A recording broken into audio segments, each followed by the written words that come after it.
সুপ্ৰভাত, কি খবৰ আপোনালোকৰ? এইপিনে অকণমান জাতিলাওজোপাকে চাই আহোঁ বুলি আহিলোঁ। লাগিছে নাই? লাগি থাকে বাৰু মাজে মাজে। এইপিনে এটা লাগি আছে এইখিনিতে। এইটো আকৌ বেকা হৈহে লাগিলে অকণমান। একো নাই, লাগিছে যে আকৌ ন।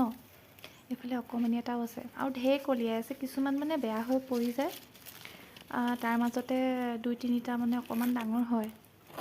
এইফালেই মাজত সোমাই আছে। এইটো অকণমানি হৈ আছে তেনে। ইয়াতকৈও সৰু সৰুকৈ কলিয়াই আছে বাৰু। লাগিছে আৰু জাতিলাও লাগিয়ে আছে এটা দুটাকৈ। মাজে মাজে মুখো লাগে বাৰু দেই। মুখখন ভাঙি থাকোঁ জাতিলাওজোপা। আৰু এইফালে এটা বুঢ়া কৰি থৈছে। এইটো এইজোপা পাণজোপা ধুনীয়াকৈ উঠি গৈ আছে। এইজোপা দেউতাই নে মায়ে লগাইছিলে পাহৰিছোঁ বাৰু দেই। দেউতাৰ হাতখনেৰে যি দিয়ে তাকে ধুনীয়াকৈ উঠি আহে। এইপিনে মধুৰি, এইফালে আকৌ কলগছো ঢেৰ আছে আমাৰ বাৰীত। আৰু বিভিন্ন ধৰণৰ কল আমাৰ বাৰীত লগাই থৈছে দেউতাই। দেউতাৰ হাতখন ভাল। ধন্যবাদ।